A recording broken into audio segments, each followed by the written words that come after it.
What's up, everybody? I am Steve, and with me, as always, is D, and you are watching Conversations with Cabys, the only show on the internet that is always dreaming of a white Christmas.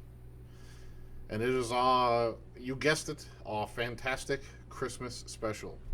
Da, da, da, da. This is the What the Season Christmas Special Spectacular. Sirens, lights, shit happening. We don't have that kind of budget, so you just had to imagine that shit. Yeah, but you got a good imagination. Right. Use it. Do it. I did a picture in the background for y'all. Yeah, this is an upgrade. This was an upgrade. It's picky. It's pretty. We picked a good one, I think. Yes. Yes, Looks picky and pretty. It's Picky and pretty. Picky pretty. It's nice. Looks good. I think it looks good. It's celebrating the season in style. Definitely gets you in the season. And with the last episode of What the Decade, this is a special What the Decade episode. As we said last week, we're going to be doing some What the Decades as their own segment. We're not going to bundle that one in to the music podcast because it just makes it too damn long, and we have too much fun with it. So it takes forever, and you get 2-hour podcasts, and people don't listen to 2-hour podcasts or watch 2-hour podcasts. So we're going to make it our own segment, and this is the inaugural special. What the Decade? Standalone. What the Decade? What the Season specifically? We're doing Christmas. We're gonna do I don't know how many songs or songs or movies, because it's a special. We're doing songs and movies. What the Decade is not gonna be movies. We may add a movie segment in later. I don't know. Or we just Again, this is a special. Right. This is a special. So special equals we get songs and movies in this one. Because it's all Christmas time, baby. around Christmas. Right. It's Christmas. It's Christmas time, baby. You love it. I got a bunch of songs and a bunch of movies, and chances are good that D picked very similar songs as me. So, out of I'm gonna tell you right now, max probably on this one, 10 songs, 15 songs, right? Like let's be real, because we picked the same ones a lot, I would imagine. Yeah, a lot of the same. I'm sure. It's Christmas. Right. It's Christmas-based movies and music. It's right. You gotta love pretty the common classics. fare. Right. You gotta love the classics, and there's really good ones in here. So I'm gonna start off. We're gonna start with music and then go into movies, because we're a music podcast at heart. And if y'all wanna, if you sit through the beginning of it, then you get the music. I'm gonna start with a classic from a classic movie. The song "Snow" from White Christmas. A classic track. This shows off 4-part harmony. 4-part harmony with 4 different parts. Like, specifically 4 different vocal styling. So we have a baritone, a tenor, an alto, and a soprano here. This is a pretty amazing track. And obviously it's one of the best singers of all time, Mr. Bing Crosby.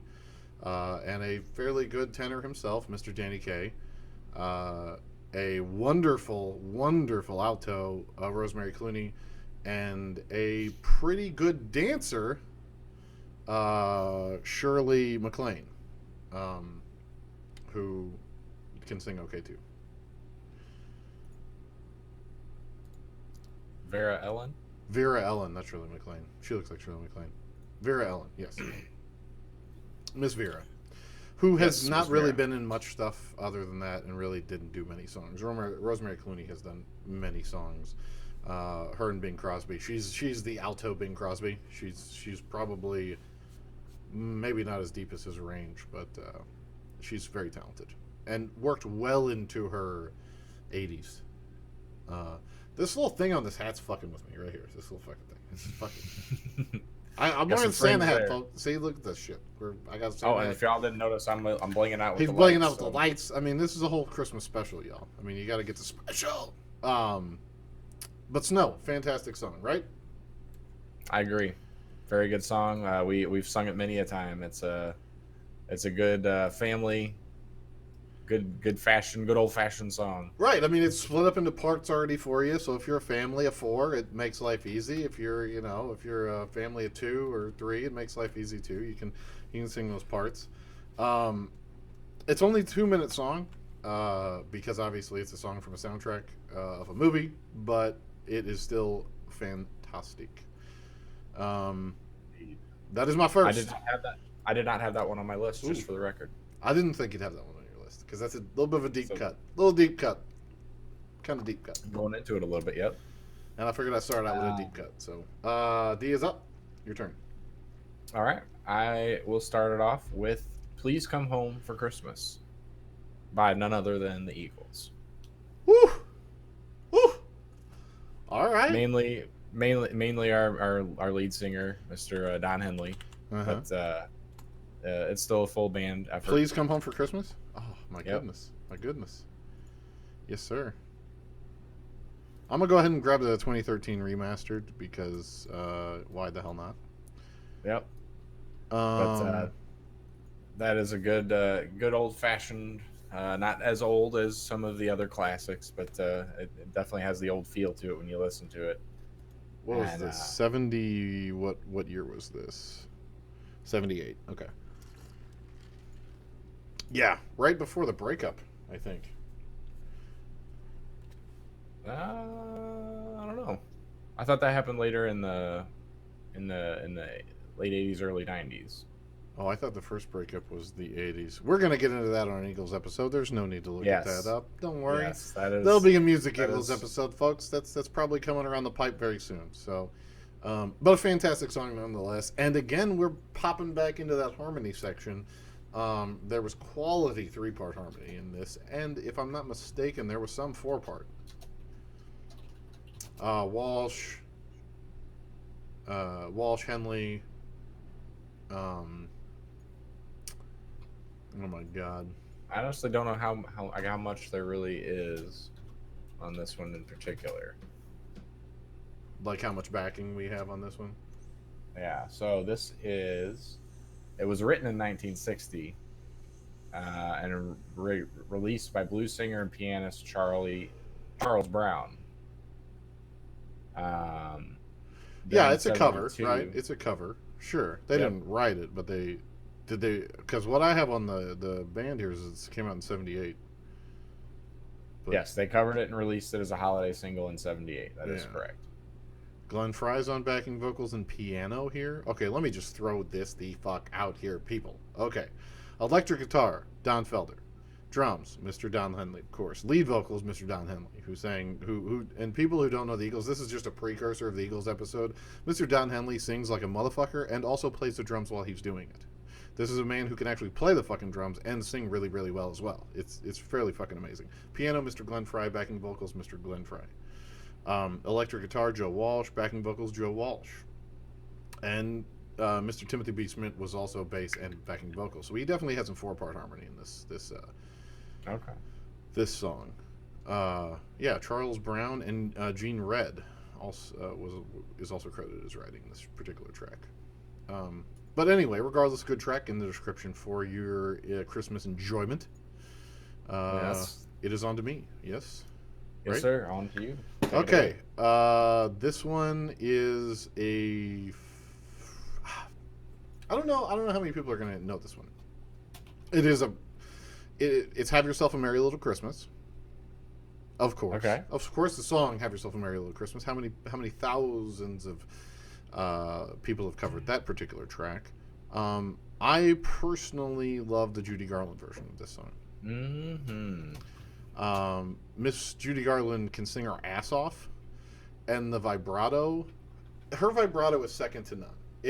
It's amazing. In any song, it doesn't matter what track it is, whether it's the soundtrack to Wizard of Oz or any of her numerous other singles that she's had, or her Christmas collection albums that she's put out.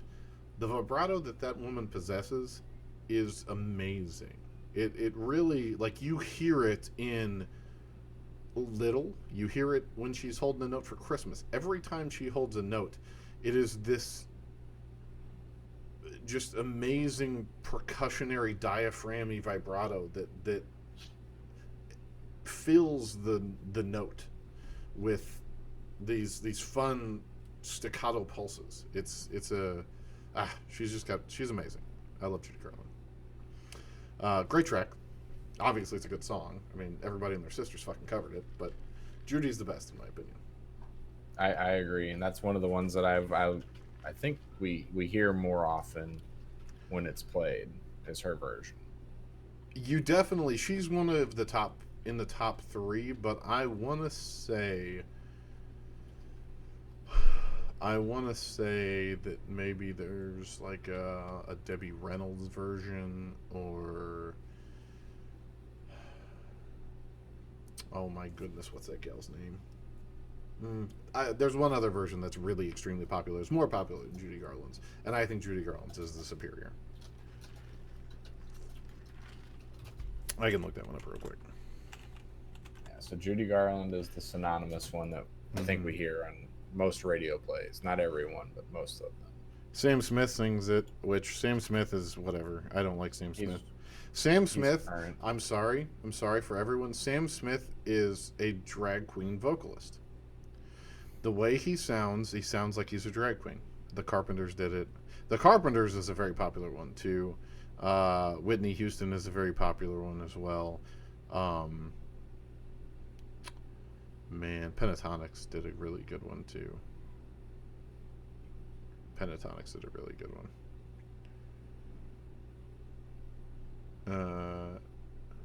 I'm not getting the band I'm actually thinking of here, and I could be wrong, because sometimes these classics blend together a little bit. But regardless, Judy Garland, "Have Yourself a Merry Little Christmas."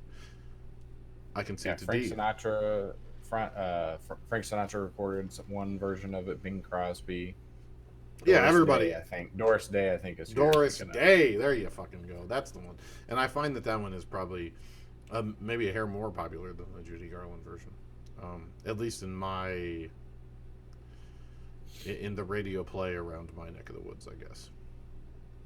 And again, I find Judy Garland superior to that. Not that Doris Day is nothing to fucking sneeze about. She has some pipes as well. But D, number two.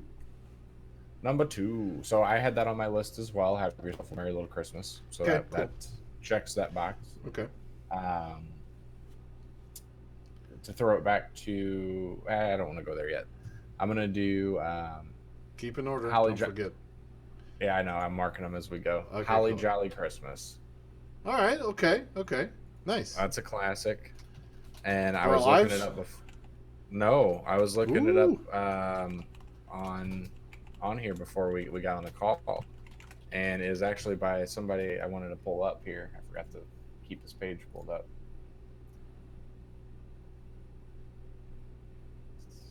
Written by Johnny Marks, but most famously performed by Burl Ives. Johnny Marks was an interesting looking guy. I saw a picture of him, I think, on Google. Did he actually sing the song ever, or was it just a song he wrote? It's probably just a song he wrote. Because I can't seem to find. I mean, Burl Ives is the only person you can fucking find it, basically. Which, there's a reason for that. Because it is the classic. Yeah, it is a very, very pinnacle of classic Christmas songs. It was written in 1962, and then I think it appeared in the Christmas movie everyone knows, Rudolph the Red-Nosed Reindeer, 1964. Yeah. Yeah, because I can see the Burl Ives one, and yeah. So associate composing lyricist is Johnny Marks.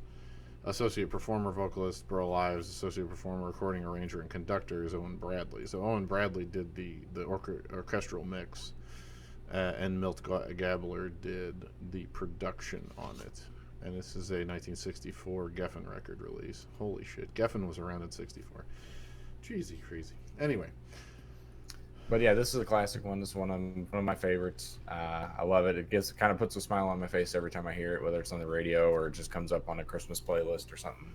Burl Ives is just an iconic singer. Anytime you think of Christmas, I guarantee you're thinking about a Burl Ives song.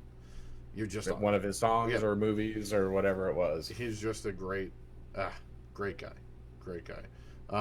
So that was a quick, easy one. Yeah, nothing to get too knee deep on, because it's from Rudolph the Red-Nosed Reindeer. I would imagine it was either cherry picked for that movie or written for that movie. I would think, because I can't really find too much else as far as release of it before the movie came out. All right, on to me. Number 3. This one is Paul McCartney, "Wonderful Christmas Time," I got that one too. which obviously is a masterpiece of a track. So good. Paul McCartney wrote it, and it was on his the Xmas Party album, his Xmas Party album. In what year is this? I want to say this is like 70s as well. Uh, Actually, I think it was 1980. I remember coming across. I think it was 80, dude. was it 80? Are you kidding me right now? 79. Released in 79. Oh. Just right on the right on the cusp. All Yeah, right. for sure. No, but that's and there's been several people who have done it. Diana Ross did it in 94. Straight No Chaser did it in 23. And Straight No Chaser is really good. If you like a cappella bands like Pentatonics and things like that, but more funny ones, Straight No Chaser is hilarious. They do a song of the 12 Days of Christmas that is fucking money. That's not on my list, mind you, but it is money, and I may throw it in there as a bonus because it's quite a good one. But regardless, this is a pinnacle rock track. It's I have another pinnacle rock track Christmas song. Well, maybe a couple others in here, but it's Paul McCartney can write about anything. And the guy, he's like, okay, I need to write a Christmas album. All right, let me spew out hits because I'm Paul McCartney, and that's what I fucking do. I mean, the guy knows how to write tracks better than probably anybody else. He's just really fucking good at it. And this one is no exception. One of probably my favorite ones, and definitely one I'll sing to every single time. Every single time. So Yeah. it's a great track. Yeah. And you had that one on there as well? Oh yeah, that's on We're my doubling list up? as well. Okay, cool. All right, that's Yep. cool. All right, number 3, 4D. All right. So on to me. This one's kind of fun for me because Owen has learned this song, and he's been singing it for a couple months now, and he always inputs his own words, so it makes it pretty fun. Right. So it's "Last Christmas." Oh, nice, good. I don't have Last Christmas. Last Christmas was gonna be one, but I had to make a cut, and unfortunately, Wham got the cut because I figured you were gonna have Last Christmas. Yeah, that one is a good one. I like that one. It is, it is Wham, so George Michael and whatever. Yeah, but I mean, this is a huge hit. Everybody knows the Huge hit. Everyone loves it. It's different. It's just a different take on a Christmas song. Right. It's more of the slow jam almost rather than a feel good, warm you up kind of song. It's got a little bit of a little sadness in it. Yeah, there's definitely, what would we call it? We would definitely call that depth. I would say, to this particular track, verse where it's not the happy go lucky. It is really, it's a warning track, really, more than a joyful celebrating the season track, which I like those. I like that juxtaposition a lot. Yeah, it's nice. It's definitely not my top favorite song, but it is one that I enjoy very much. And I will sing on this one for sure. Yeah. I mean, who doesn't really carol to that one? I mean, it's a good track. Good track. Okay, you get number 4. Number 4. This one, come at me, bro. Underneath the Tree by Kelly Clarkson. Ooh. It's a fantastic track. It is a fantastic track. Okay, I'll give you that, and I'll give you that it's also probably one of the top 5 Christmas tracks that's come out in like the last 20 years. Easily, 100%. Easily one of the top 5. In the 2000s. And why it's on my list, she wrote it. And to me, muy importante that you actually write your own music. Right. That's a big deal. And she writes her most of. I mean, she has fucking singles that come from other fucking people, but this particular track she wrote with Greg Kirsten, who I want to say Greg Kirsten's like one of her producers that she's with all the time, like just one of her entourage that she writes music with generally regularly. So it's a great track, upbeat. a juxtaposition from Lamb for sure. Whereas Last Christmas big one. is a somber tone. This one is a shake your ass track. This is Yeah. a very much a shake your ass track, but it's very good and also has a decent message to it as well.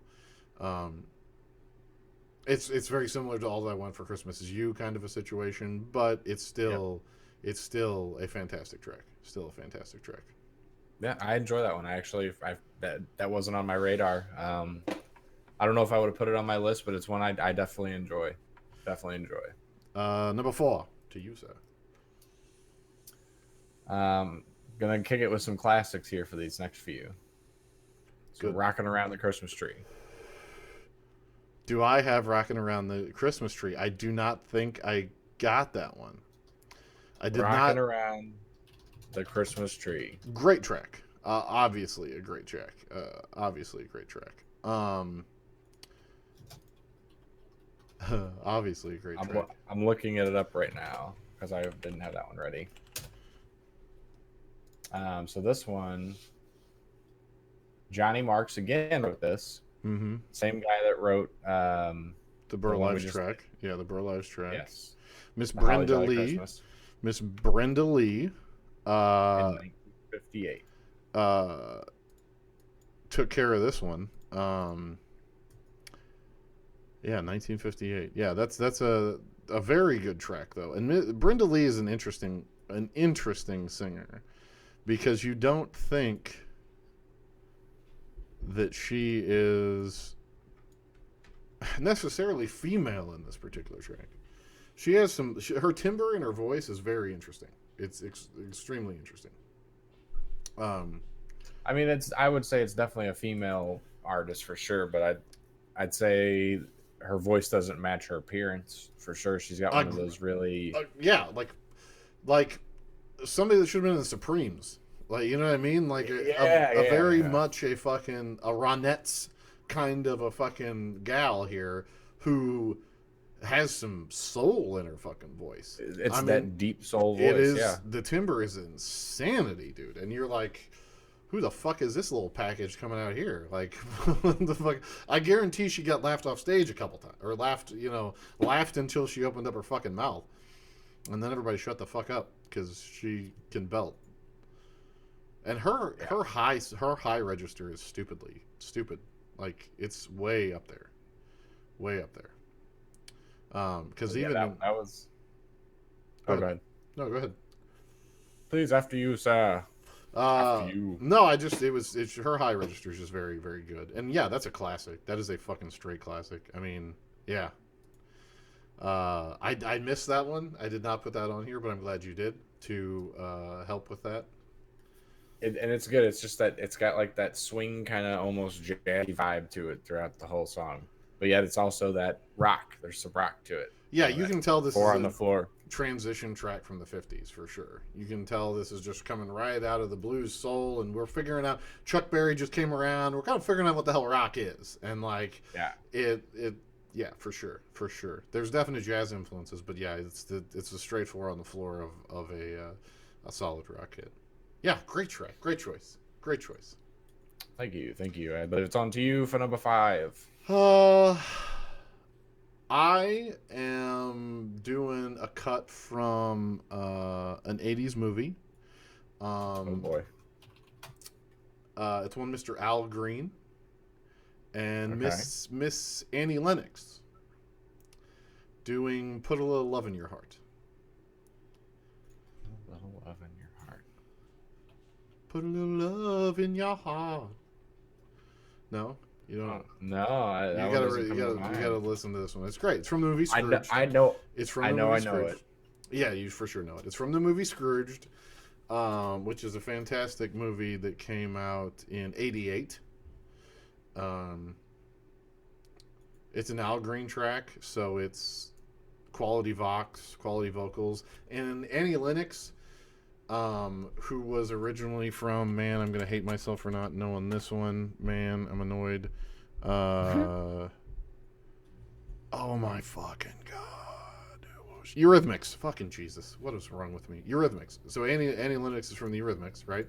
and does not sound like anything like the Eurythmics in this particular track. When she's accompanied by Mr. Al Green, she just does a great job. Not that the Eurythmics are bad, but it's I would call Eurythmics prog rock, and this song is not prog rock by any stretch of the imagination. Sure. It's great track. Yeah, I'm sad that you do not like recognize it.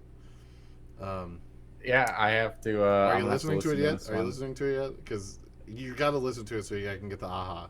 Because there's going to be an aha on this one for sure.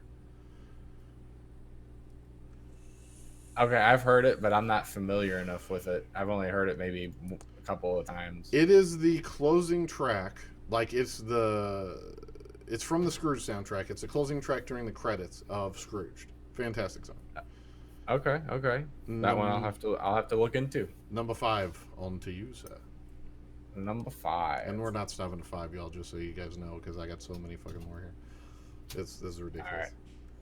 So number 5 for me is Let It Snow. Let it snow, let it snow, let it snow. By who? That, sir, I'm looking up, but it is by a very classic, famous person. Well, which version? Dean Martin did it. Frank Sinatra did it. Boyz II Men did it. Michael Bublé did it. Sure, it's been redone a bajillion times. But I'm talking to the original. I'm going to go with Dean Martin then. I would Dean Martin. One Mr. Dean Martin there.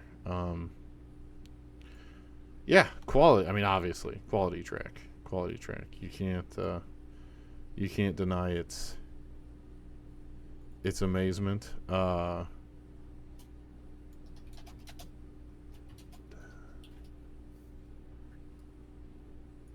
says here it was also known as Just Let It Snow, written by Sammy Kahn and composer Julie Stein in July of 1945.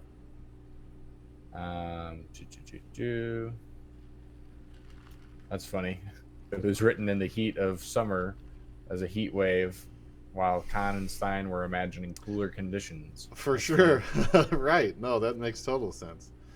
That makes total sense. Yeah, it was first recorded in 1945. Became a popular hit, number 1 on the Billboard bestsellers in January through February of 1946. Oh, I would totally imagine. Right after World War II. I mean, this is a track that really came in at the perfect time, at a time when people needed tracks like this. Right after World War II, people were getting busy. The first Christmas after they got back. I mean, yeah, because I would imagine, yeah, most people got home in November. Like, if you were infantry in Germany or France, you would have gotten home right in November of 1945. So yeah, definitely. So I mean, yeah. So, very good track. I know. There's the Frank Sinatra version and then the Dean Martin version. And I'm pretty sure it's the Dean Martin version that Dean Martin's the classic. Frank Sinatra, you don't hear so much. He did it in 1959. Frank Sinatra did it in 1950. Dino did it in 1959. Yeah. Huh. We can put both of them on here. We can throw both of them on here. Why not? He also re-recorded a version in 1966 as part of the Dean Martin Christmas album. So that's probably the one we know. That is the one we know. I'm going to tell you that. But you know what I'm going to do? For bonus for peeps, I'm going to throw both of them in there. Why not? We'll just do both of them. All right, so this is 6, right? I'm on to 6. Yep. All right. Do you? On to me. I am not sure you've ever heard this song before. Okay. It's a song by Louis Armstrong. Okay. Released in 1953. It's called Zat You, Santa Claus. Zat, Z-A-T-U, Santa Claus. Is that you, Santa Claus? Is that you? That's the hook to the whole song. It's Louis Armstrong. Sounded like Louis Armstrong. Is that you, Santa Claus? Like the fucking it's great, dude. Louis fucking Armstrong, obviously. Louis Armstrong's Louis Armstrong, famous trombone player. I'm sorry, trumpet player. What the fuck am I talking about? Famous trumpet player. The most famous trumpet player? I mean, I would probably say the most famous trumpet player. A virtuoso of the trumpet is fair to say as well. Masterfully could masterfully play that instrument. Um, Composer, huge. vocalist, and actor. Yeah, I mean Trumpeter. he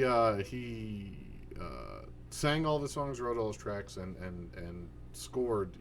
Composed most of them as well. So, yeah, great track. A deep cut. Deep cut. Not a lot of people have heard this one, and it's worth your time for sure. It's a really really good song, and it's fucking Louis Armstrong. So, it's just awesome to hear Louis Armstrong sing songs. It really is. Is that you, Santa Claus? His voice is fucking. The timbre of his voice is also very Brenda Lee. Like, Brenda Lee's uniqueness in her timbre is very much akin to Louis Armstrong's. The uniqueness in Louis Armstrong's timbre. It's just there's so nobody else sings like those people. It's very cool. 6 on to you, sir. This next one is also a classic. Very one of my favorites. I'll Be Home for Christmas, from the movie. I don't know what for movie, but anyways, it's the which version? Bing Crosby, Bing Crosby version. I mean, if Bing Crosby makes a version, you might as well go with that one, because it's good shit. I don't think I have that one. I don't think I did that one. So I will throw that one up here. I'll Be Home for Christmas by Bing Crosby. This was recorded in 43. Yeah. Let's see. Taken from a point of view of soldiers stationed overseas during World War II. Irving Berlin wrote it. Irving Berlin wrote it, and you will hear that name a lot this evening. Irving Berlin is a genius composer, lyricist, writer, and movie producer, movie writer. He was a one of a kind artist, really amazing. This one he's not noted on this one for it though. I got it's composer Walter Kent. The writer is Irving Berlin.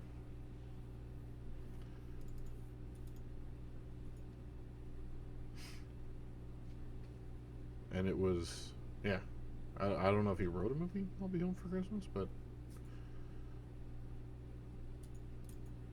I know he did White Christmas, but yeah, he didn't. He did several others, and we'll talk about that in the movie segment. His contributions. There's the Bing Crosby version of this, which is my favorite. Very, very good. Tells a story. I love it. Makes you appreciate your time. Well, it just is. It's yeah. I mean, I love you. No matter how far I'm away, I'll be with you. It's good. It's a fucking really good track. The message is solid, and what you need at this time of year, it makes you feel good, man. Like that's what these songs are about. They make you feel fucking good. Okay, so on to me, number 7. I'm gonna go Bing Crosby as well. This time I'm gonna go Little Drummer Boy. Oh, pum pum. Which is the best version of Little Drummer Boy. I don't give a fuck who. I don't care. You can name anybody else. Bing Crosby sings that song fucking better than anybody, for sure. And I'm gonna go ahead and just throw out the other one on here as well. The Peace on Earth Little Drummer Boy combo with David Bowie and Bing Crosby is a masterclass. Yeah, it just blows your fucking it blows your mind. I have the really good one that I'll put in the description, the lyric video. I like the music video to that, but the problem with the music video is that one's locally recorded with them there. I mean, it's worth a listen after you've listened to the first one, but there's a bunch of background noise, and Bing Crosby's not mic'd up well enough to combat David Bowie and what he's singing, so you don't get the depth that you get with the remastered the lyric video, and that's the one I'm going to throw out there. I do like the original version just because you can actually get the soundtrack to the original version and don't have to listen to watch the video, because I believe it was on a Christmas special or something that originally it was done, and they literally fucking recorded that shit in-house David Bowie playing the piano in a fucking great room while David Bowie and Bing Crosby sang at the piano. I mean, amazing, right? But again, the miking on Bing wasn't set up enough, and you need the backing that he does with Little Drummer Boy over Peace on Earth to really appreciate that song in its entirety. So that's what I'm going to have on here for everybody in the description.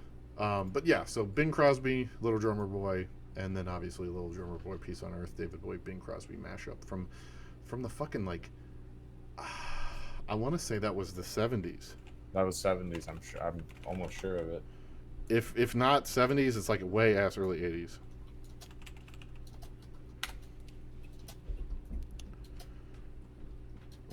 I got the IMDb for it right here. 82. Okay. No, they said it was recorded in 77. What's this 82 shit? The single saw commercial success upon its release in 82, though. So they recorded it in 77 and it was released in 82. I guess is the way we're going to call that. Yeah, 82 is what I'm seeing also. Right. The track was recorded in 77. It was recorded in 77 because that was the year Bing Crosby died. Oh, wow. Okay. That's what happened. That's why they waited as well. It was because he died in 77. Because he looks old. Got like it. in Bing, man. Bing. Just Bing, man. Sad. Sad. He could have had a couple more years for sure. Because he was just so good. He was a class act. But yeah, I want to say it was cancer. Lung cancer. Fungal infection in his right lung in 74. He died in March 1977 after videotaping a concert at the Ambassador Auditorium in Pasadena to commemorate his 50th anniversary in show business. Crosby fell off stage into the orchestral pit, rupturing a disc in his back, requiring a month in the fucking hospital. Holy balls. Oh, wow. He played his last concert in August 16th, 1977, the day singer Elvis Presley died. I mean, what? Just crazy shit. Anyway, Bing Crosby, the man, the myth, the legend. Amazing. He gets mentioned a lot in these lists just because he was a very integral part of a lot of the songs and movies that we'll be talking about. So yeah, we'll talk about him more in the movie section here as well. So and let me go ahead and add one more thing that I'm going to throw a bonus in here. Fucking Will Ferrell and John C. Reilly did a cover of Peace on Earth, Little Drummer Boy for Funny or Die Christmas in like let me see when this was. 2010. It's fucking money. I'll have the link in the description. You got to watch it. Watch the David Bowie and Bing Crosby one first, though, and then watch that one because it's so good. It's so good. It is really good. Yeah. What are we at? Number 8, 7, some fucking number. On to you, D. It's your. Yeah, we're up. Gonna go with another classic, Jingle Bells. Oh yeah, I mean, sure. The song that's been done thousands upon thousands of times by everybody and everybody and everybody and everybody. For sure. I mean, everybody knows it. You learn it when you're freaking 2. Right. I'm sure certain kids' first words was either jingle or bells. Right. At one point in their life. So, I don't know what else to say about it. It's a great song. Which version, I guess, is the best question for this one? See, this one is one I don't have a solid answer for. Ansel? I don't have a solid answer for because I've heard so many different versions.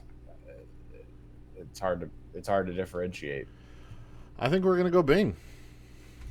You mind if we go Bing? I mean, if we're gonna keep it consistent, we can. I mean, as I said earlier, if there's a song that Bing sings, it's generally the best version. So, I think that's good. I'm good with that. Oh yeah, that one that him and the Andrews sisters. Yeah. For show. Yeah. A song you know, song you love, Jingle Bells, classic. Fucking some number is me next. Oh wait, hold on. Here's a Ooh, fun fact about this. ooh, okay, In throw it out there. 1951, Les Paul had a number 10 hit with a multi-tracked version on guitar of Jingle Oh, Bells. well, and That should be a little. that was like his first. That was one of his first multi-track samples, I guess. Then too. So if you don't know about Les Paul, man, that's a music history lesson. I think we should probably do a fucking why not a episode about Les Paul. What we'll probably do is on the anniversary of his death, we'll probably do an episode about Les Paul because he died recently, which is sad, but also he's a fucking genius. So there's a lot of information. He lived a long life. He died in 2009. Yeah, I mean, he had 2 wives. He was, he was good. He had a really long life, and did a lot of really cool shit, and was a fucking musical genius. And the reason why I'm able to do this right here is because of Les Paul. There would be no other there would be no way any of this would work without Les Paul. And and we'll talk about that at the Les Paul episode because he's a fucking genius. And if I take a peep here, I got one of his guitars on my wall right now, and every other guitar in existence is made because he made the solid body electric guitar. Like that, we owe everything to Les Paul. So we'll talk about that later. Fun fact though, on to me. Yes. Christmas wrapping by the waitresses. By the waitresses. Christmas wrapping by the Merry waitresses. Christmas, Merry Christmas, but I think I'll skip this one this year. Merry Christmas, Merry Christmas, but I think I'll skip this one this year. I hate the chorus. I mean, the chorus is whatever. I don't hate it's whatever. The chorus is a decent chorus. It could have been better, but whatever. The song, I hated this song. I fucking loathe this song. It sounds like Santa's reindeer are upstairs. Oh, we better finish this episode real quick. I think Santa's on his way. I hated this song. I loathed this song, as a matter of fact. Definitely. Santa's reindeer got to be upstairs. I hear him shuffling. Hear it? You hear it, guys? You hear it? He's real. He's real. I need to finish the episode before he just goes back to the house because no presents. I hated the song. Loathed it entirely. The chorus was shit. I was like, what the fuck is this song? And then I gave it a listen. Like a full, true listen. And then I gave it another one and another one. And I listened to the actual lyrics. This song is amazing. Well, it's not amazing, but it's really good. And it tells a really awesome story. It's essentially a song about a chick who met a guy at Christmas the year prior. Met him at, like, each season she met this guy and it never worked out to where they could never go on a date or do anything. Like, just something was fucked up about it and they couldn't go out. And then it turns out she's like, fuck this year, I'm done with it. I mean, obviously she doesn't say that, but it's like essentially the message is, fuck this year, I'm done with it. I love Christmas, it's my favorite holiday, but I'm gonna fucking skip this one this year. Like all I really want is to hook up with this dude, or hook up, and if you're in the male perspective, hook up with this girl. So fuck Christmas, I'm gonna skip it. I'm gonna spend it alone. So she ends up, talking about how she's got the smallest turkey from A&P in the oven, and she forgot the cranberry sauce. So she goes out to a gas station, the only gas station or only grocery store open, and she ends up running into the guy who's doing the exact same thing, who also forgot the cranberry sauce. And like, nice. They come to it's an amazing track. It's like, wow, this is fucking great. I hate the chorus. And the chorus still is like not the greatest in the world after I've listened to it multiple times, but the song is awesome. Like really, a really meaningful song. So yeah, Christmas Wrapping by the Waitresses. And that's an 80s track if I'm not mistaken. That is hilarious. I've heard this song a few times. It's just one of the obscure ones. It's way obscure. Yeah, like I'm throwing it out. I'm like, it's obscure.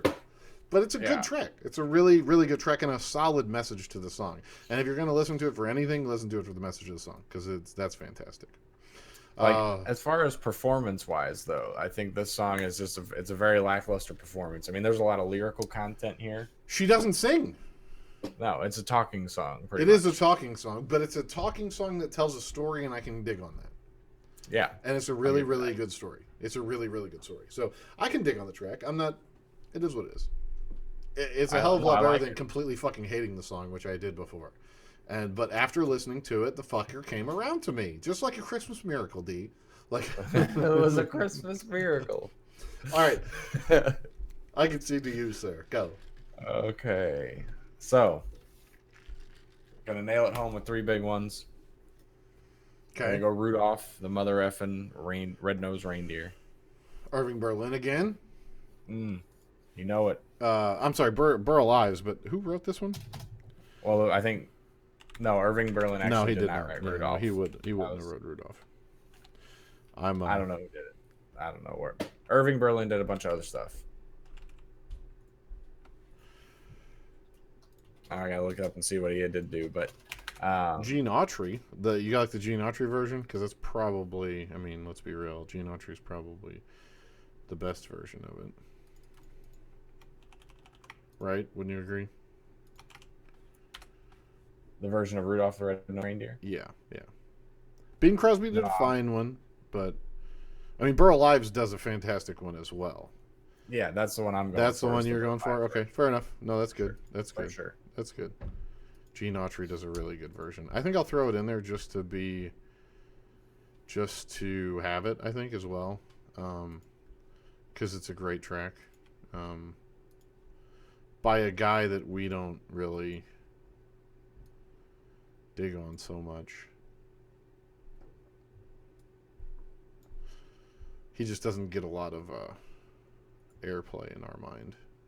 So Irving Berlin, Alexander's Ragtime Band, Easter Parade, Putting on the Ritz, Cheek to Cheek, White Christmas, Happy Holiday, and There's No Business Like Show Business are all things Irving Berlin has Johnny Marks. been involved with. Johnny Marks again, my friend. Johnny Marks again. What a songwriter. Johnny Marks is the Irving Berlin of the 50s, my friend. For sure. And Rudolph the Red-Nosed Reindeer. If you have not watched the movie and heard the song multiple times, what is wrong with you? You shouldn't even be watching this podcast because you don't like fucking Christmas. Like, you're not even here. Santa asked if with Rudolph with your nose so bright, won't you guide my sleigh tonight? Right. Admittedly, Rudolph the Red-Nosed Reindeer needs a reboot to where Santa's not a racist prick like he is in that movie. Like, Santa's a goddamn bigot in Rudolph the Red-Nosed Reindeer. He is. Like, you watch that movie, it's like, Santa, quit being a fucking prick, dude. Like, stop being a dick. There's no need to be that bad. Like, hey, Neon Nose. It's such a good... Not with that nose, he can't lead my sleigh, you know. He had such a good lift-off, too. Like, what the fuck, dude? Just because he has a red nose? Clearly, you're fucking happy he does now, bitch. Like, right. Where's Rudolph saying, oh, you like me now, fucker? All right, hop in there, fat ass. Let's go. And let's not forget that this song is the reason why we actually remember all the reindeers' names. 100%. Like, you would not know them if you didn't. You would have no recollection or reference point to be like, let's see, Dasher, Dancer, Prancer, Vixen. Okay, yeah, I got it. Right. Well, because Irving Berlin, or not Irving Berlin, Burl Ives throws it out at you with that sweet, soft, fucking country voice of his. I mean, Burl Ives could do anything. He could sing anything, and it would sound awesome. Because his voice is just the fucking... It's like butter. It's velvety. It just flows. He's really good. But yeah, that is my, I believe, 8th. I think we're on 8 or 9 now. Classic track. Classic track and good one, I believe. It is off to you. Let's do. I'm gonna do. Run, Rudolph Run, by one Mr. Chuck Berry. Okay, that's a good one. It's a good one. The lyrics are fun. I mean, out of all the reindeer, you know you're the mastermind. Run, run, Rudolph. Randolph ain't too far behind. Run, run, Rudolph. Santa's got to make it to town. Santa, make him hurry. Tell him he can take the freeway down. I mean, it's so good. It's just such a fucking good rockabilly, swing ass fucking track. It's a classic Chuck Berry riffs. I mean, it's just good shit. All the way around, it's just good shit. And yeah, Chuck Berry classic. Not much really to say about that. Running Rudolph. If you don't know the track, it's in the description, and it's a quality one. And it's Chuck Berry doing his best shit. I mean, Chuck Berry at his finest, really. Oh yeah, I agree 100% with everything you said there. That's a great ass fucking awesome, Chuck Berry rock song. For sure. I think it's like it feels like a good mashup between Johnny Be Good and what was the other one I was thinking of? There was another one. Yeah, that farmhouse song. Like, he does a lot of those tracks though that are just about the farm. I mean, growing up in wherever the fuck he did. I want to say he grew up in Missouri. Rock Around the Clock. Rock Around the Clock and Trying to Be Good. Yeah, he was born in St. Louis, died in Wentzville. Rock and Roll Music. Rock and Roll Music's a great song. Roll Over Beethoven.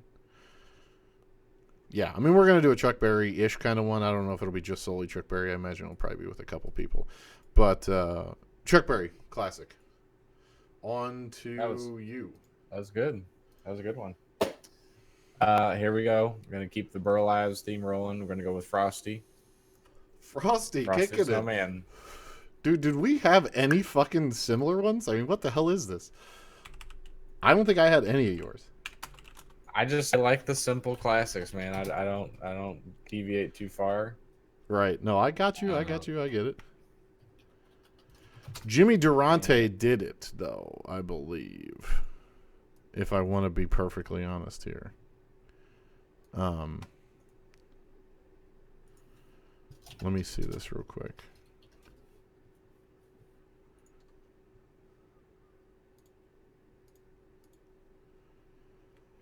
Oh, was this one not Burl Ives? I don't think it was. I think it's a different guy. Because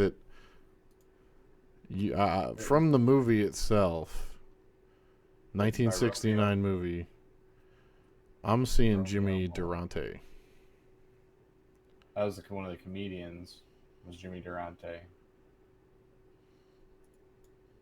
As the film's narrator. Right. Didn't he sing the song too?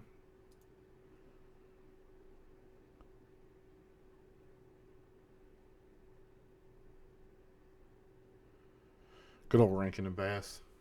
Rankin and Bass made some of the best.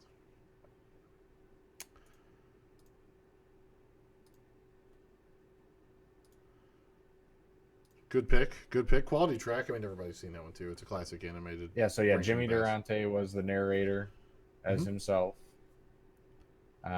Jackie Vernon was the voice of Frosty. Mm-hmm. Who sang the song? I'm looking right now.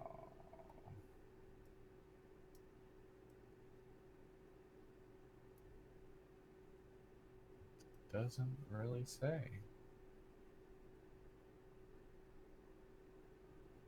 I want to say it's Jimmy Durante. The narrator actually sings that song. Pretty sure. At least that's what I got on YouTube. I guess you're probably right because it is. I guess that is the same voice as the guy narrating it. It's and you think that it is Burl Ives doing it as well because he has that weird. He has a very similar voice to Burl Ives, but also a similar voice to, Mickey Rooney, as well. Because I always thought it was Mickey Rooney. I go along with that. Good choice. So, quality choice. Frosty. I'm going to kick it a little bit on the way from you. Not that I have not been doing that all the time, but we could be doing a little bit of Christmas in Hollis, y'all. A little bit of Run DMC action. What is this song again? It's called Christmas in Hollis. You've never heard this one? It was December 24th on Hollis Avenue. When I see a man chilling with his dog in the park, I approached very slowly with my heart full of fear. I looked at his dog. Oh my God, and a little reindeer. That's I can't do a rap. Sorry, folks. I just fucking totally mutilated that. But anyway, it's a great track. Made famous probably in Die Hard. At the beginning of that, it's in the limo, and then he's like, "I thought I wanted you to do some Christmas songs." The limo driver's like, "This is a Christmas song," and it's Run DMC. Christmas Nice. in Hollis. Great track. Released in '87. Mm-hmm. That is what's up. I'm gonna have to listen to that. Oh, great track. Great track. If you haven't heard it, it's fucking quality Run DMC rap. It's a fucking rap Christmas song. It's fucking awesome. And Run DMC's quality shit. One of the godfathers, really, of rap right now. I mean, R&B and rap, yeah. yeah. I mean, especially early rap. I mean, Run DMC was before gangster rap. Who is that other one? Fuck, man. NWA. Well, that was after that. That's gangster rap. We can't be talking. I'm talking. Man, who did? Go on to your next one. I'm gonna do this. All right. So for me, next one, and this is gonna be my final one. I gotta save one of the best for last. Okay. And that friends is Sugar White Hill Christmas. Gang. Sugar Hill fucking gang. Run DMC okay. and Sugar Hill Gang. Very similar. Got it. Anyway, You found it. I did. Sorry. White Christmas by none other than, yes, Bing Crosby. Okay, so that's your favorite. That is my favorite. That is my favorite too. It's my last one. I'm not quite to my last one yet, but that is my last one. It's an amazing song for one of the best movies of all time. It's a title track for one of the best movies of all time. Easily one of the best Christmas movies of all time. Probably my top 3. You will have to wait to find out what my number 1 Christmas movie is. But yeah, I chose to do the White Christmas from his 1961 TV special, filmed in England. Okay. It's a really good version, and it's not. It's before like the fungal infection and before any of his respiratory shit that he had, so it's not late Bing to where you get where he can't really do the high notes anymore. Because Bing Crosby did an evolution. Bing Crosby was, and we can talk about this in probably a Bing Crosby episode or crooner episode. I think we should probably do a crooner episode at some point, and I can go deep dive into this a little more. But there's probably 3 stages, or you could probably say 3 stages of Bing Crosby. Bing Crosby, where he had some greenness in his falsetto, and couldn't go as deep bass as he did. And then you had Bing Crosby for 30 fucking years, who was just the best singer of all time. And then you had late Bing Crosby, who couldn't hit the high notes anymore. So he just settled into all of the bass notes, every bass note. Right. And he essentially, every song, changed the octave on all of the false parts down to something more comfortable for him. So it's not as, so those songs aren't as, like, showcases range, essentially. They don't have the depth of, say, the previous 30 years. This one is like in the money Bing Crosby. Like, he is there. This is him at his best. And I also thought it was cool because it showcases kind of Bing Crosby from when he had the show. Like, he had his own fucking show for 10 years on CBS. Yeah, so that's the version of White Christmas I chose. The one from the movie is fantastic as well, don't get me wrong, but this one shows a kind of a personal side of Bing Crosby, and I prefer to showcase the artist in this particular instance. Fantastic choice. One of the best, easily the best Christmas song there is. I can't even say it. So I'm gonna just marathon through my 3 here, because I have 2 songs and one that's an honorable mention. It's bonus track. I'm gonna go Weekend Update, Adam Sandler Hanukkah song. It's a brilliant song. It's a brilliant song, and it's the Weekend Update version. I like the best, probably because it's kind of the OG. He's done 80 zillion, and he probably updates it every 10 years with different people. It's a fantastic track, and that'll be in the description as a bonus for you guys to enjoy. Good pick. I love that. I'm thinking Christmas songs, man. I don't know why that did not come to mind. Right. No, I get you. It's all good. Hey, we're thinking Christmas, and if you put in Christmas, you ain't gonna get Hanukkah. So let me just throw out Mariah Carey. All I Want for Christmas Is You. I don't care. It's a great track. It's a fantastic, fantastic track. And it's a song I'll fucking sing to. I don't give a shit. It's good. It's a good fucking song. And then the lasty last, Elton John, Step Into Christmas. If you have not heard Elton John, Step Into Christmas, this is, again, like Paul McCartney. I think this is a better song than Wonderful Christmas Time. That's why it's deeper in my list here. I'm trying to get you a little tail here. Trying to at least showcase it. I don't know. It's fucking whatever. Anyway, Elton John, Step Into Christmas, a fantastic Christmas song. It's another shake your asser. The tempo is way up by comparison to Wonderful Christmas Time. I would go Wonderful Christmas Time in the 90 tempo, 90 beats per minute range, whereas Step Into Christmas is like 120. Like, it definitely, it's a shake your ass track. Really fucking good. When did he do this one? 73. So, yeah, he released it in 73. Great Elton John song. And obviously White Christmas is my favorite. Oh, okay. Very much Crocodile Rock, right? The Crocodile Rock Christmas song. That's it for music. That is it for music. I'm going to be honest with you. What? Truth, everybody. Truth bomb about to blow up. I never knew that's what he was saying. Step into Christmas? Oh, no shit.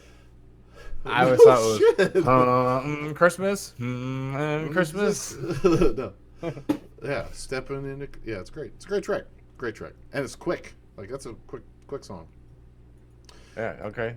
That's it for music. Deep cut. Deep cut, but a great deep cut. I felt like it was warranted, especially to be in that position, because it was worthy of it. It's a really good song.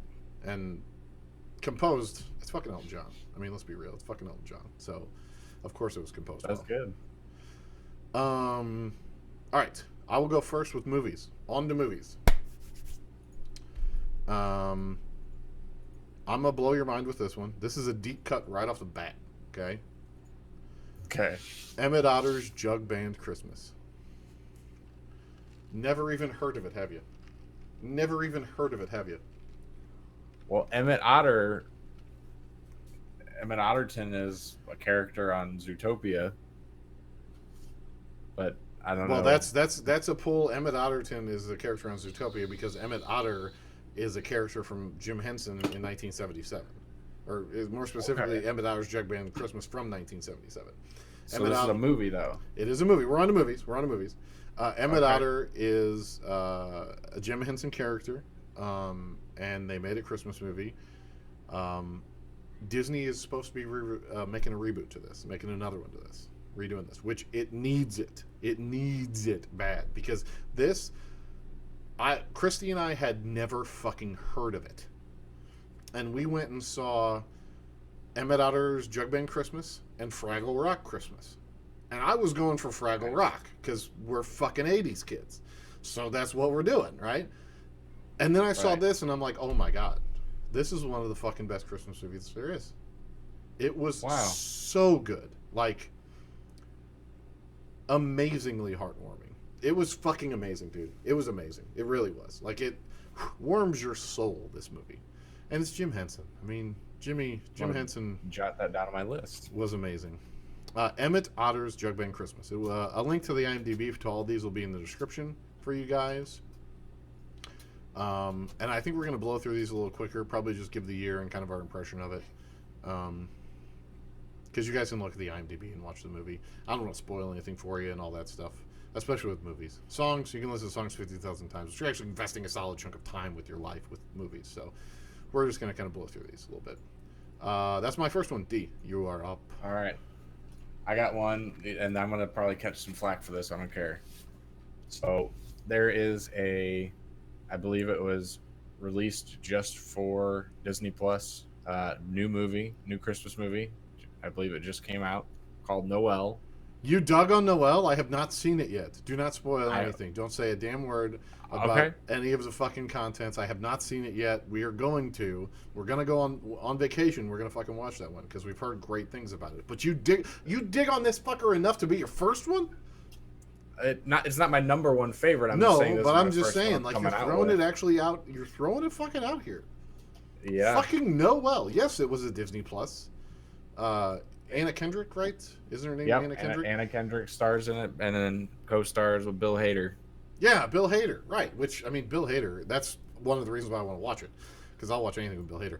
But I'm not going to spoil anything. I'm not a huge fan of Anna Kendrick, I'll be honest with you. I don't really like her that fucking much. Bill Hader I fucking love, though. I'll watch anything he's right. in. And she in other movies for me, she's not my cup of tea at all. But in this, she rocks. She pulls a good. Nice, dude. She pulls it off well. This is awesome. Well. Great, dude. Well, yeah, that's a Disney Plus. That's a brand new, fucking new for 2019 Disney Plus fucking shit there, dude. That's dope.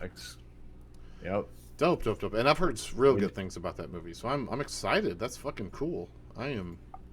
We sat down and watched it. I think it was Saturday, and I was like, I don't want to watch this. But then I sat there and I started to watch the first few minutes of it. I'm like, well, I'm not getting up. Right. Right. I guess I'm watching this. I guess we're watching this.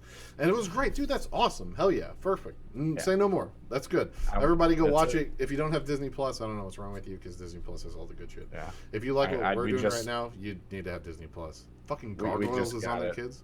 Gargoyles is on there. The original X-Men. The original X-Men. The original Silver Surfer. The original Silver fucking Surfer cartoon. Tailspin. Darkwing Duck. Give me every fucking awesome ass Disney fucking show. All of it. Disney Plus is the shit. I fucking love Disney Plus. Don't even fucking. It's the best. I'm quitting Netflix. Once the next Stranger Things season comes out, I'm done with Netflix. I don't even need it. Who needs Netflix? I don't know what we're gonna keep Netflix for anymore. We already canceled our Hulu subscription, even though they got a package deal. I'm like, we don't use Hulu for anything. Hulu was a shit ass interface. Always has had a shit ass interface. The only one that's worse is Amazon Prime. Amazon Prime's interface sucks ass too. I don't know why you just don't copy Netflix. Netflix works. Fucking just copy the shit. That's what Disney Plus basically did. You're talking about like the Fire TV and Fire Stick, or no? I'm talking about the Amazon Prime app that you can get on devices, like your Xbox One, or I can get it on my Roku. Oh, okay. I can get it on like just the app, the Amazon Prime app, where you can get your movies and all that shit. All right, my next one, number dos, a 1994 classic, The Santa Claus, with one Mr. Tim Allen. Nice. It's Santa Claus. That's a good one. It's a quality movie. All three of them are great. Tim Allen is awesome in them.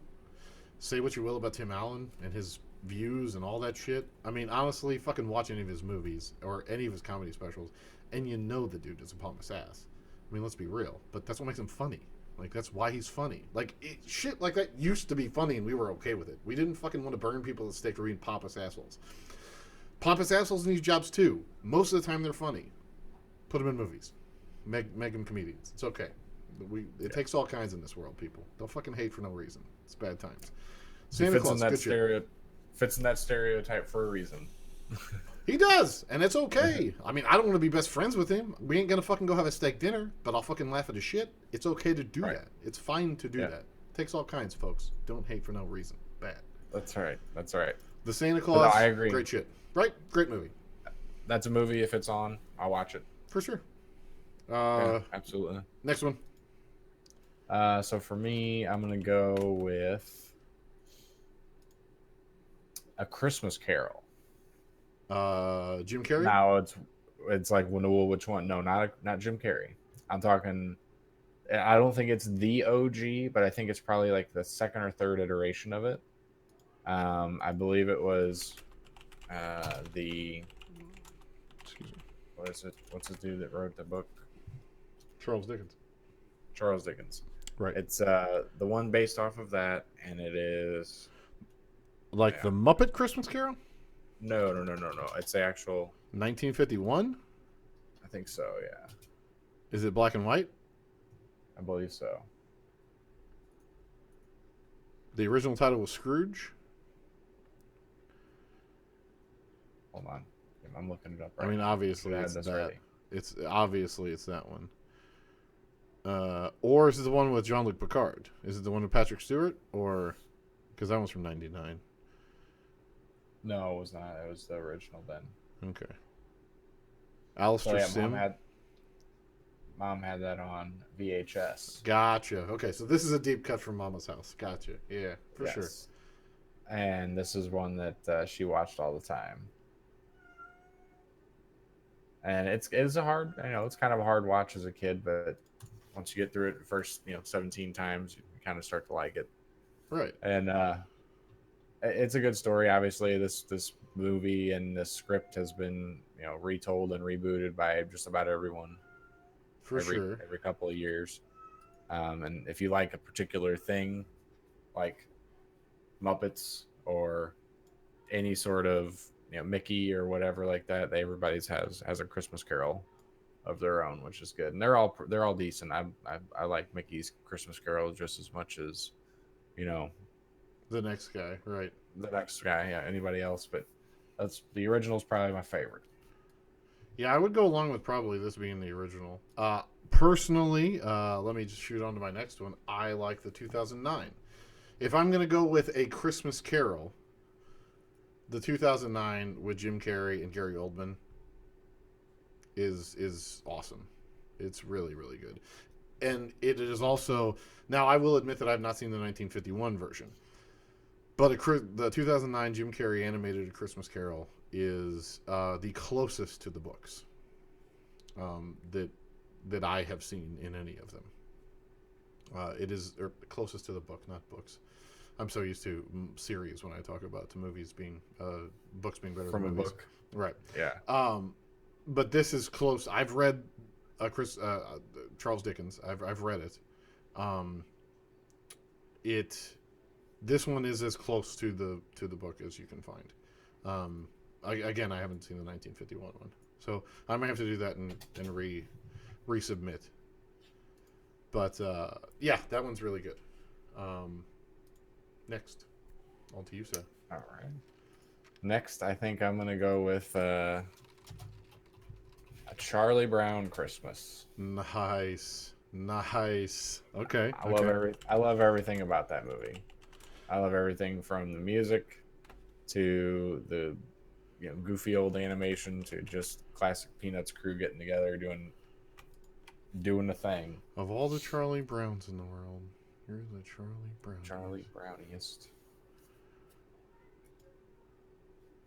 So good. But down to the droopy tree. It's probably my favorite part. The little droopy pine needle tree that We have it. Yeah. has one ornament. It's in the living room, or was in the living room. Yeah, you guys just took all your stuff down, didn't you, We for the trip? Yeah, we did. Yeah, quality flick. Definite message at the end of it. Everybody's being a douche to Charlie Brown until the very end, when they're like, you know what? It's not so bad of a tree. He's not such a fucking failure. Let me make it nice for him, and then we'll fucking sing him a tune. It's definitely a feel good track, but it's a feel good track in the same way every Charlie Brown feel good movie is feel good, to where they shit on him for the first 15 minutes, and then the last 5 minutes is a redemption tale of everybody being like, oh yeah, Charlie Brown was actually right. Yeah, or we're just assholes being right. Jerks, and let's be maybe nice. We should stop. Right? Yeah. It's fucking but good, definitely a fantastic and a classic. Indeed. I am going to do a 2004 new classic, The Polar Express. Oh, Mr. Tom Hanks. Tom Hanks playing everyone, other than the children. Tom Hanks played everybody, from the conductor to fucking Santa Claus, to the parent, to the father of the boy, to everybody. I have a pop quiz for everyone. What was the child's name? Charlie. They never had a name. None of the kids in that movie had names. Know-it-all kid. It was, that's it. Know-it-all kid. And Wrong Side of the Tracks kid. That's all you fucking had. Nobody, they didn't have nobody had names. It was fucking great movie. If you don't know it, watch it. It's wonderful. Next, D. Polar Express is great and launched a quite lucrative and successful service industry and merchandise industry. And brought trains back in a big way. Yeah. In a big way. Faux show. On to you, Seth. All right. So next for me, it's gonna be a double dip from songs. We've already talked about these a bit, but Rudolph the Red-Nosed Reindeer movie. Throwing it up, of It course. is. This might be. This is definitely top three for me.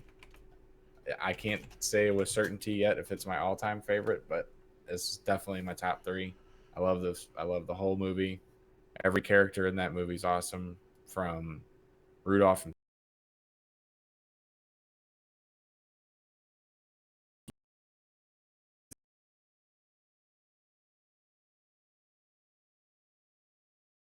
It is truly an instant classic. And I agree. I love everybody, other than the bigotry with Santa Claus. But it's a parlance of the times for sure. People were Right, just kind of dicky back then, so that's the way it was. and it was okay to be that way Yeah, it was publicly. fine to be that way. It was fine. We've gotten a little softer as we've aged, as a nation, as a race of humans. So it's fine. More Um, PC. Great movie. We talked it in length with the songs, but yeah, great movie. I'm gonna go. My next one is a 1983 classic that some may not consider a Christmas movie, but Ah, it is, my friends. It is. It is Eddie Murphy and Dan Aykroyd at their best. One Trading Places. yeah. It is a hilarious movie. I quote this movie all the fucking time. I mean, looking good, Billy Ray. Feeling good, Lewis. You can't. It's the best fucking line in all of. It's great. It's a great movie. Watch it. Hilarity ensues. It's classic SNL. Dan Aykroyd and Eddie Murphy playing off each other amazingly. Eddie Murphy is at his best here. Dan Aykroyd is at his best here. It's fucking wonderful. It really is a fantastic movie. Definitely a must watch.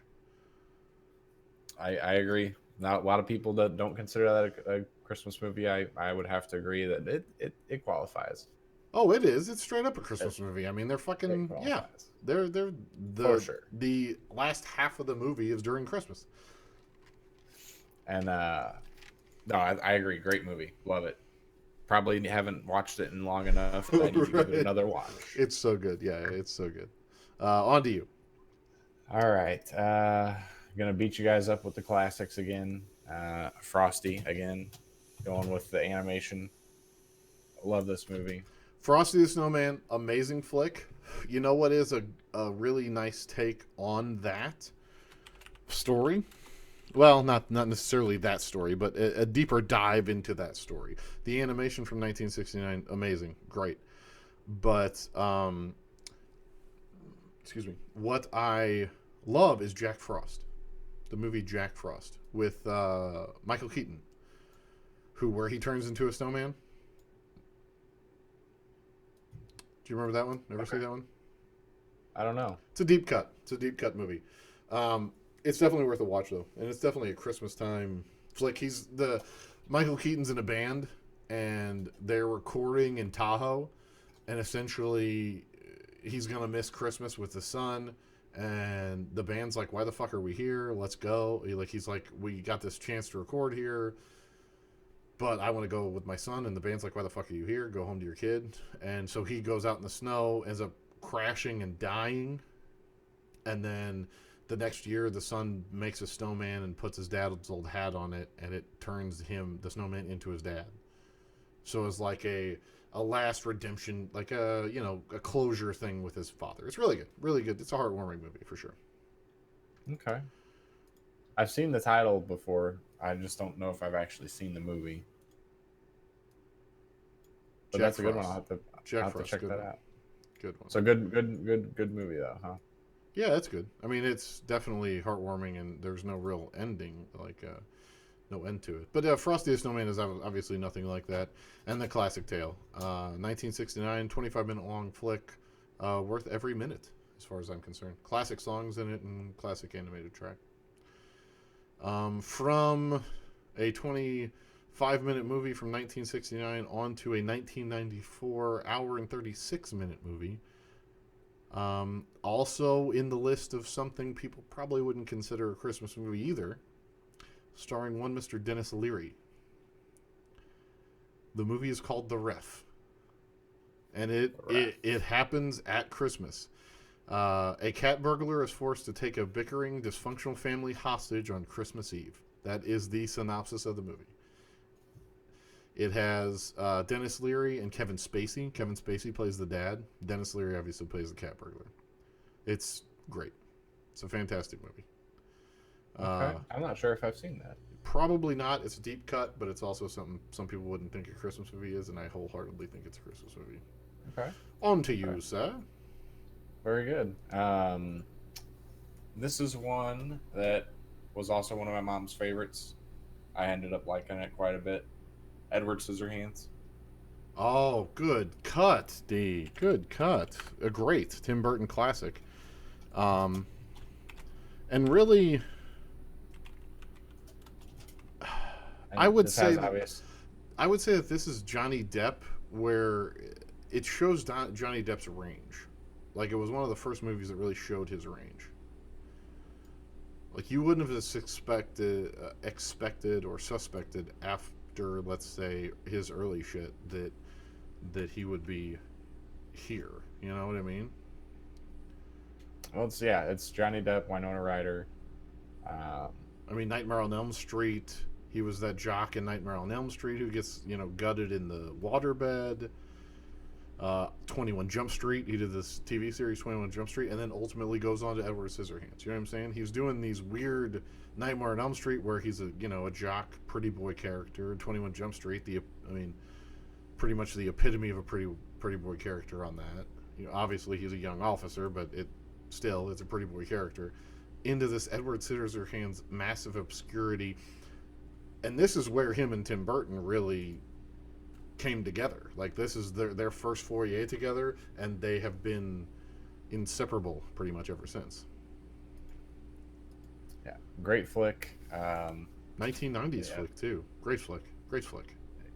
Yeah, this one got watched on repeat quite a bit.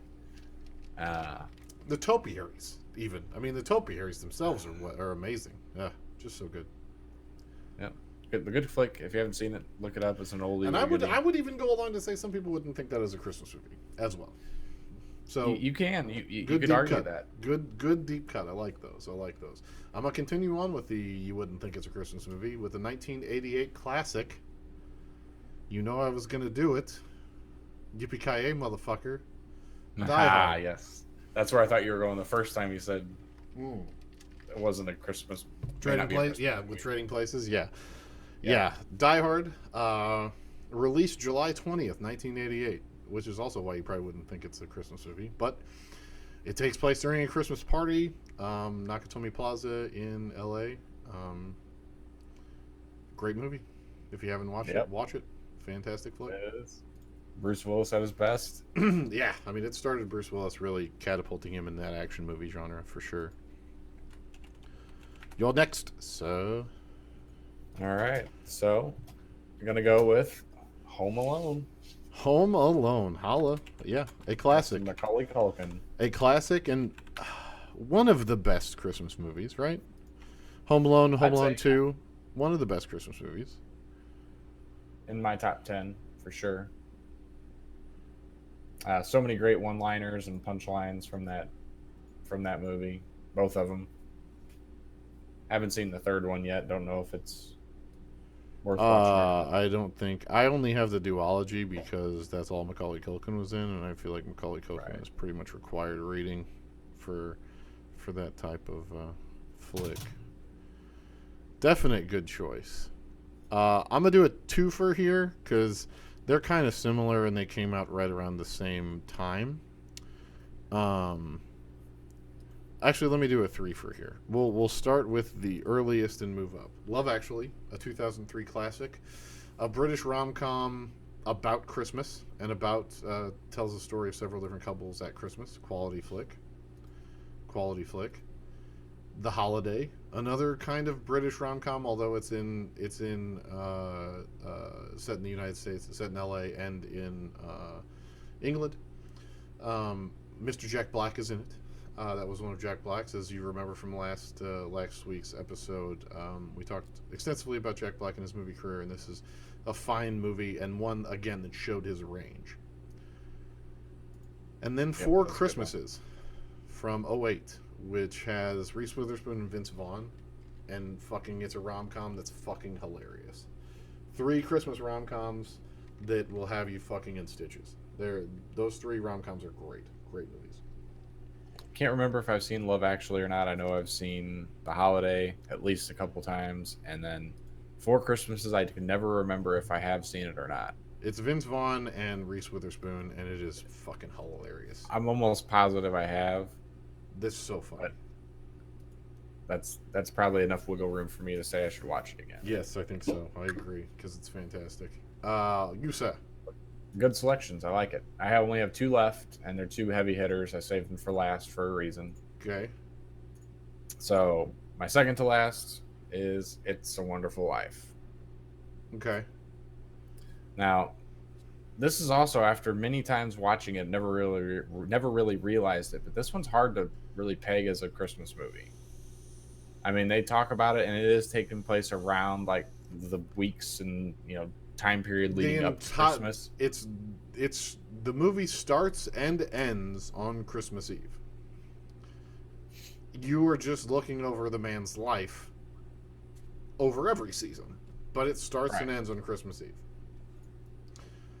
So it's hard to get that payoff and that feeling throughout the movie, I guess is what I'm trying to say. That it is Christmas time. Right. You don't get it, like you said, till the very beginning, very end. Sure, I guess. Yeah, I'll go along with that. But, it's hard for me to say anything bad about It's a Wonderful Life because it is my favorite Christmas movie of all time, easily, without any hesitation or any regard for any other movie on the planet. It is easily the best Christmas movie of all time. It's the first go-to. I mean, if it's coming around to that time of year and it's Christmas and we're putting up decorations and whatnot, like that's the movie we usually go to first. Jimmy Stewart is amazing. If not, the next one you're going to talk about. Yeah, right. So it's great. I love it. Let me bookend with that. Let me bookend with It's a Wonderful Life. I can go a little deeper into It's a Wonderful Life. Let me bookend with that one because I want to talk a little deeper about it. Let me shoot on to my next one. 2003 comedy starring Mr. Will Ferrell. Elf. Quality flick. And who's in this, D? Who's the sleeper in this movie? Who's in this movie? Yes, sir. Who's in this movie? I mean, we just said Will Ferrell. Will Ferrell, James Caan, Bob Newhart's in it, things like that. Yes. But who's a deep cut that we have talked about last episode? Mr. Black? No. Or Mr. Gas? Kyle Gass. Kyle Gass is a lead in this movie. And this is one I have. Alongside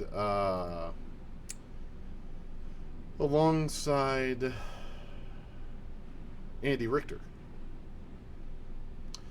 Andy Richter and Kyle Gass play the pitchmen for the book writing company that James Caan is the CEO for, basically. Is Eugene Dupree, an associate of Walter Hobbs. Yep, Eugene Dupree. And he acts amazing in this movie. Great flick. And what is your... let's see. Let me do another comedy. Let me do 2 more comedies, okay? And then you'll go with your last one, okay? So Elf, great flick. Then we're going to go with a 1989 classic. Let's go with a 1989 classic, National Lampoon's Christmas Vacation. Obviously a hilarious movie and amazing. And then we'll go with and if you haven't seen it, you should. It's amazing. Chevy Chase. You should. Chevy Definitely. Chase is amazing in it. But here's my tied for second. Can I go tied for second? Tied for second favorite Christmas movie of all time. 1988, Bill Murray classic, Scrooged. I knew that was going to be one of the top on your list. I love this movie. I can say every single fucking line in this movie. I could recite this movie right now. If you have an hour and a half, I could recite this movie right fucking now. The whole fucking thing. With timing and everything. Because I love it. And yeah, that's my comedies. But Scrooged, tied for second, easily with my favorite movies. It's favorite Christmas movie of all time. And I'm gonna think that your number one is probably that movie that's tied for second place for me. Yes. And that It's a movie we've already mentioned in previous songs. a 1954 classic, White Christmas, Starring Mr. Bing Crosby, Danny Star- Kaye, Rosemary Clooney, and and Ellen uh, Vera, whatever. Vera Ellen. Oh, there it is. But yes, that movie. That's the movie right there. White Christmas, great flick. Really good flick. Let me add on to this by adding in another classic, 1942 classic, Holiday Inn, which we definitely can consider as a Christmas movie because it also starts and ends on Christmas. And a little fun fact for all you guys, and you know of the music nerds that we fucking are here, the entire score for White Christmas, all the background music, every fucking song are the songs from Holiday Inn. Every single fucking track, other than like the choreography number and some of those numbers, like the specific numbers that have lyrics that are new songs. Yeah. Every single background score and background song that they dance to is in Holiday Inn. They're Irving Berlin originals from Holiday Inn. And Irving Berlin wrote White Christmas, so it makes total sense. But you watch Holiday Inn and then watch White Christmas right after it, and you're like, this is... every fucking song here is songs I've just heard. And you'll start singing the lyrics to them. Like, even him... You know the part where Rosemary Clooney goes to get the sandwich and buttermilk from the barn at night? The song he's playing with on the piano is the song that is on George Washington's birthday in Holiday Inn. Wow. That he's fiddling with on the piano. The song he's just fucking with on the piano. Irving Berlin purposefully scored, go play this. And all these other tracks from the fucking... So it feels familiar. He did it on fucking purpose. It's fucking amazing. It's a fucking genius move. None of them have lyrics. It's all of the background score is songs you fucking know from this fucking movie. That's the Count Your Blessings song. Count Your Blessings is in that. Yeah, that's a new track, but yeah. When she walks in and catches him at the piano, he's background typing away, fucking playing away at fucking... I forget the name of the track, but it's the one for George Washington's birthday. The first song that Fred Astaire and the girl in the movie dance to, Marjorie Reynolds. The song that they fucking dance to, right? Linda Mason. Yeah, Marjorie Reynolds. It's what Fred Astaire and Marjorie Reynolds dance to, their first dance in the inn. It's a great movie. Anyway, great movie. And that was your last one. I went with Scrooge. I'm going to throw out a couple more classics, I think. Do I have any more classics? I think I got one more. And one more that we forgot and that needs to be addressed. And I'll end on it, even though it's not my favorite. It's probably number 4, I guess, because if I get... See, I'm going to go with I have a third position, because 2 is tied, right? So it goes, It's a Wonderful Life, Scrooged, White Christmas, tied for second, Scrooge and White Christmas. Number 3, A Christmas Story. A 1983 classic. A 1983 classic that has to be watched every year, that is amazing. Peter Billingsley is amazing in it. The fact that when your son dresses up, he looks exactly like Ralphie. Right. It is scary. We did a Christmas card of this one it was last year or year before, and it was spot on. It was great. It was insane. both of my kids, when I throw the glasses on and fix their hair right, I can fucking make them look pretty well exactly like fucking Ralphie. It's pretty funny. Even to the fact that they have that kind of bleached blonde hair, or that like dirty blonde hair. It's fucking funny. But yeah, Christmas Story, instant classic, and I think that's it. What would you rate your top 3 at? movies. So top three for me: White Christmas, It's a Wonderful Life, and probably after that, I mean, it's a toss-up. There's so many Probably good ones. It's just there's so many good ones. Can't really go into. You can't start honing them in. It's too hard of a list to make. I'd say a tied for third would be Frosty, Rudolph, and Something animated. Yeah, definitely. Yeah, I have to go. It's a Wonderful Life, White Christmas, and Scrooge, and then White Christmas tied for second there, and then A Christmas Story. Most definitely. Holiday Inn isn't as good of a movie, I would say, because honestly, Fred Astaire is kind of a dick in it and not really that great of an actor. Fred Astaire was a great tap dancer, a great dancer. He was phenomenal. He couldn't really sing all that well, nor could he fucking act really that well. And I just feel like the movie's not as good because of that performance. So Holiday Inn is 5 or 10, somewhere probably in my top 10. I would throw it in there, but I respect the fuck out of it because that was Irving Berlin's like feet wet moment, and he did a really good job. It's also the song he wrote, White Christmas. He wrote White Christmas for that movie, and then they made a movie, White Christmas. It's fucking quite fitting that all the songs from Holiday Inn are in White Christmas because of why he wrote the way he wrote. It was very good. Yeah, I'm good there. That was I hope you guys liked it. Our What the Season Christmas Special Spectacular. Go ahead, D.